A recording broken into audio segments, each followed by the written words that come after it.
Olá, sejam bem-vindos a mais uma edição do Conexão Popular aqui pela TV Câmara Taubaté. Você nos acompanha no canal 4 da NET, também no nosso site camarataubaté.sp.gov.br e todas as demais plataformas. Através delas, você está sempre por dentro da programação da primeira TV Legislativa do Vale. Temos o prazer de receber hoje na nossa edição o prefeito reeleito pela cidade de Taubaté com quase 75 mil votos, numa eleição completamente atípica na história da cidade de Taubaté.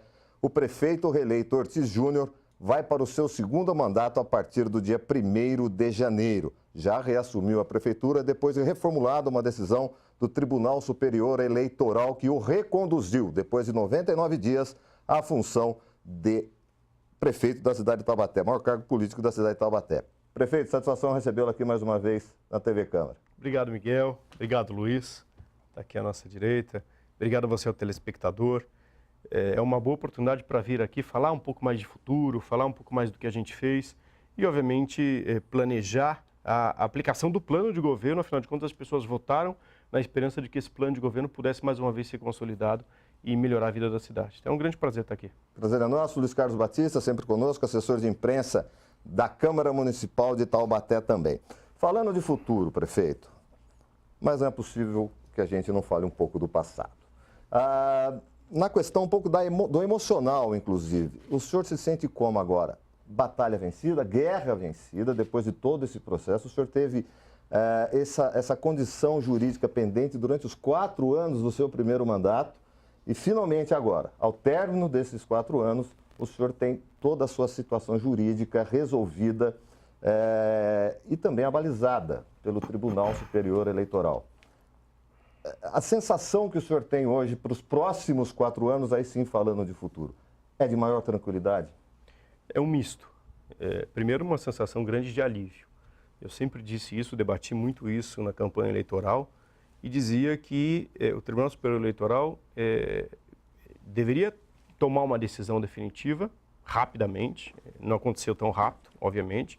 Isso ultrapassou o período eleitoral, então eu sempre disse que essa decisão deveria ser rápida para não tumultuar o processo eleitoral e foi bastante tumultuado do ponto de vista eleitoral, não do ponto de vista de condução pelas instituições, Ministério Público, magistratura. A eleição acho que foi até das mais tranquilas da cidade desse ponto de vista, mas do ponto de vista eleitoral foi bastante complicado. E a segunda coisa é que eu sempre defendi que o tribunal deveria ter coerência na decisão. Nós tínhamos 5 decisões anteriores em sentido completamente contrário à primeira decisão do TSE. E era essa coerência que a gente buscava e que, ao final de contas, conseguiu. Então, muito alívio, né? Você governar, você administrar com uma espada dependurada na sua cabeça durante 4 anos é realmente angustiante. Então, um grande alívio. E um misto de felicidade enorme porque a população reconheceu o trabalho, apesar de tudo. Porque olha só a circunstância. Cassado pelo Tribunal Superior Eleitoral no dia 1º de agosto, afastado no dia 10 de agosto, indeferido, com a candidatura indeferida no dia 25 de agosto, com 6 candidatos dizendo em todos os debates eleitorais, e foi a eleição dos debates eleitorais, eu nunca disputei uma eleição com tantos debates eleitorais, disputei essa eleição com todos os candidatos dizendo que os votos seriam nulos no dia seguinte à eleição, portanto, o eleitor não deveria votar em mim, deveria votar em um dos outros candidatos. E por fim... Sofrendo uma pressão da própria base. Exatamente. E, por fim, sofreram uma pressão do próprio PSDB, que pretendia uma substituição na candidatura pelo vereador Digão com o vereador Paulo Miranda de vice. Quer dizer, uma pressão até legítima do partido, não é ilegítima. O partido queria, obviamente, disputar a eleição e aproveitar todo o aspecto positivo do governo e vencer a eleição. Mas, com toda essa circunstância adversa, as pessoas votaram em mim e me deram a vitória no primeiro turno. E, Miguel, no tracking que a gente fazia, aliás, na véspera da eleição, até a TV Vanguarda divulgou uma pesquisa eleitoral, com o Instituto Sério, em que a gente tinha 58%. A gente chegou no tracking a ter 63% dos votos válidos. Então, realmente, a gente perdeu uma vantagem eleitoral mais significativa no final, em razão, obviamente, dessa desconfiança que o eleitor tinha de que os votos seriam nulos, de que os votos não seriam validados, que ele iria perder o voto.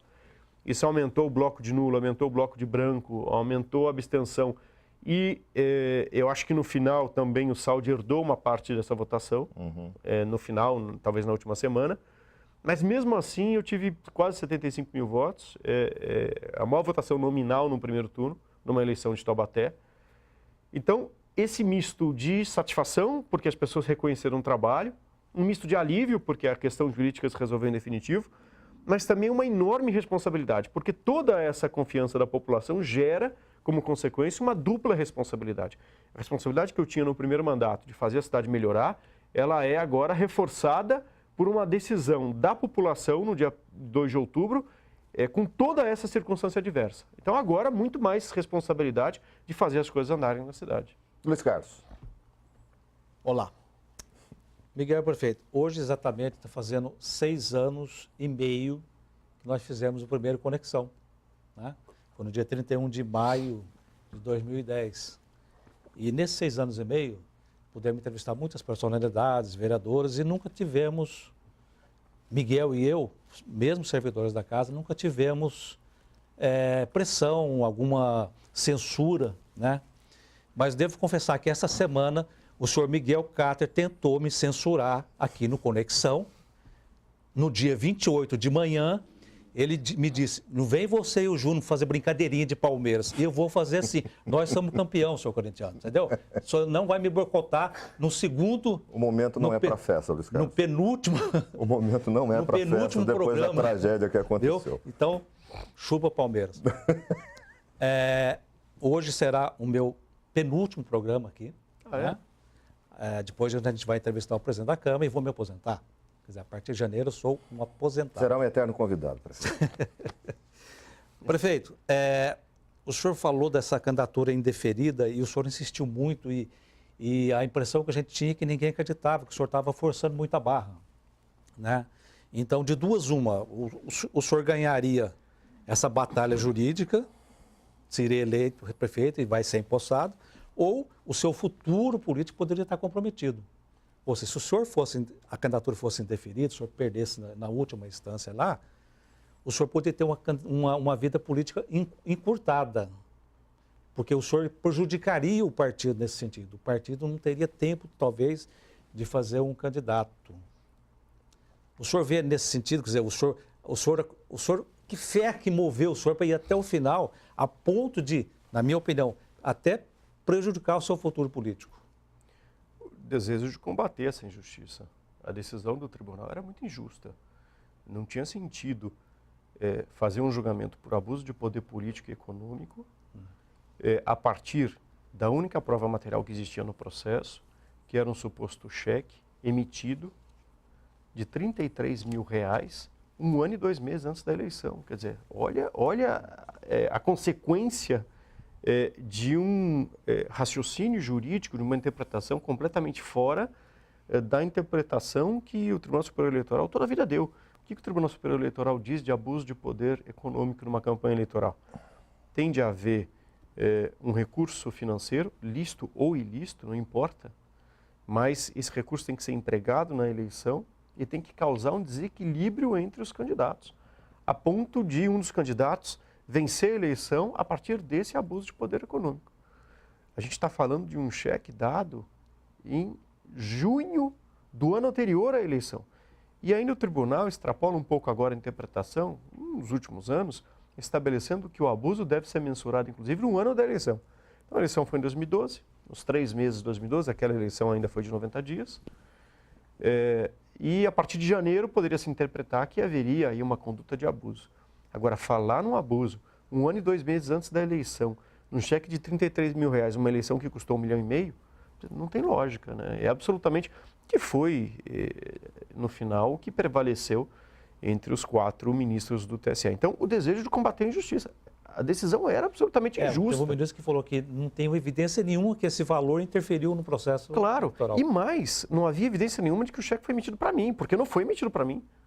Então, toda essa circunstância era uma circunstância que já havia sido apreciada na Justiça Criminal, na Corregedoria Geral do Estado, havia sido apreciada no Tribunal de Contas do Estado e ainda no Ministério Público da capital, que arquivou 2 inquéritos civis que investigavam justamente isso. Então, esse contexto todo é que me fez lutar por combater uma injustiça. Eu estava sendo vítima, seja como advogado, que conheço a regra do jogo, inclusive, seja como cidadão que estava sendo tolhido no direito de disputar uma eleição. Quem escolhe é o cidadão. Quem escolhe quem vai governar a cidade dele é o próprio cidadão. É ele que vota, é ele que escolhe, é ele que decide, é ele que julga se o mandato foi bom ou não, e é ele que dá mais 4 anos para um prefeito que disputa a reeleição. Esse era o meu motivo, esse era principalmente a mola propulsora dessa minha insistência em ser candidato. E era meu direito. Por falar em disputar a reeleição, em 2012 o senhor disse que a eleição foi uma luta de MMA. Foi. O senhor lembra que o senhor deu aqui uma entrevista, em 4 meses de governo, o senhor veio aqui em abril e disse que foi uma luta de MMA, um querendo destruir a imagem do outro. Houve diferença daquela luta de MMA em 2012 para essa de 2016? Houve. Lá foi muito mais intenso. Em 2012 foi uma luta realmente muito mais renhida, muito mais intensa. Foi uma campanha muito agressiva. Realmente naquela campanha eu vi realmente um processo eleitoral... Mais que em 2008, prefeito? Mas muito mais. Acho que muito mais. Foi muito mais duro, muito mais... O tempo de televisão foi muito mais ampliado. Em 2008 o número de debates foi muito limitado. Em 2012 foi muito... uma quantidade de debates muito mais intensa, uma campanha de segundo turno em que eu disputei contra um outro candidato que também queria vencer a eleição. Então, a polarização política no país também já estava instaurada, já PT, PSDB. Claro. Né? E foi a primeira eleição do segundo turno em que você tem uma disputa direta entre um candidato e outro com 10 minutos de televisão e com 6 debates eleitorais. Então, eu entendo que a luta, a agressão naquela eleição foi muito mais aguda. Nessa eleição, havia, obviamente, um pouco de agressão nos debates, na propaganda eleitoral gratuita, mas havia muito mais uma tentativa dos outros candidatos, uma tentativa legítima, claro, afinal de contas eu havia sido afastado realmente, de dizer que os votos seriam nulos, né? De dizer que os votos não teriam validade nenhuma e que possivelmente pudesse ter uma nova eleição. Eu tratei de argumentar.